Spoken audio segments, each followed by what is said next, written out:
TRTC এর অব্যবস্থাপনায় ক্ষুব্ধ সাধারণ মানুষ। কৈলাসহরে বন্ধ বাস পরিষেবা। কৈলাসহর টিআরটিসি অফিসের বেহাল চিত্র ঘিরে জনমনে তীব্র ক্ষোভ ধুমায়িত হচ্ছে। 1988 সালে নির্মিত ভবনটির 37 বছরে একদিনও সংস্কার না হওয়াতে দেয়াল ভেঙে পড়েছে। চারিদিকে আগাছা জঙ্গলে ঘেরা সরকারি সম্পত্তি আজ কার্যত পরিত্যক্ত অবস্থায় পড়ে রয়েছে। এদিকে গতবার 10-12 দিনে যাবৎ কৈলাসহর, ধর্মনগর এবং 7 দিন ধরে কৈলাসহর কুমারঘাট স্টেশন রুটের টিআরটিসি বাস পরিষেবা সম্পূর্ণরূপে বন্ধ হয়ে পড়ে রয়েছে। ফলে 30 টাকার জায়গায় যাত্রীদের এখন বেসরকারি গাড়িতে করে 60-70 টাকা দিতে হচ্ছে যাতায়াত করতে। অফিসে গিয়ে দেখা যায় বন্ধ পেট্রোল পাম্পের সামনে পড়ে রয়েছে 2টি বাস আর পিছনে আরও একটি বাস, যা 3-4 মাস ধরে অকেজো অবস্থায় পড়ে রয়েছে। কুমারঘাট স্টেশন রুটের বাসটি ইঞ্জিন নষ্ট, তেল মোবিল বেশি খরচ হওয়ায় রাস্তায় নষ্ট হয়ে পড়ার আশঙ্কায় চালকেরা যেতে চাইছেন না বাস গাড়ি নিয়ে। বড় বাসটি আগাছায় ডেকে নষ্ট হয়ে যাচ্ছে। অফিস ইনচার্জ কৃষ্ণচরণ দেববর্মা দীর্ঘদিন ছুটির পর আবার চিকিৎসার জন্য বাইরে রয়েছেন, ফলে তদারকি করতে কেউ নেই বললেই চলে। ইঞ্জিনিয়ার আগরতলায় গিয়ে কাগজপত্র জমা দিলেও বাস মেরামতের কোনো ধরনের সময়সীমা নির্ধারিত হয়নি।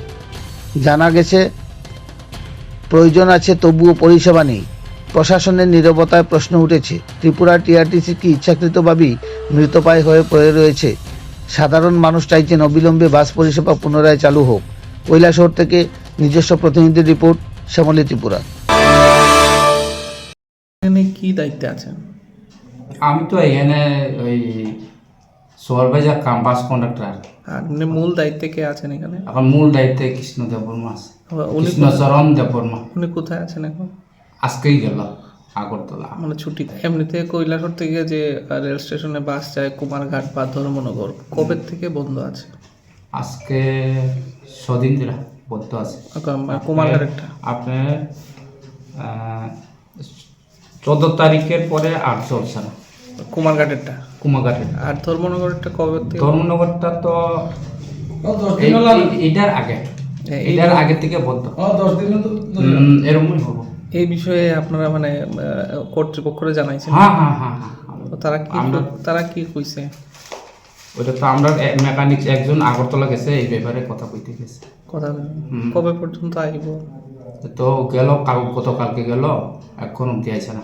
মোটামুটি কবে থেকে চালু হওয়ার সম্ভাবনা আছে? এ তো জিনিস বা আপনার মেকানিক্স আসলে পরে এটা হইব, এরপরে তো আমরা কিছু বলতে পারবো না।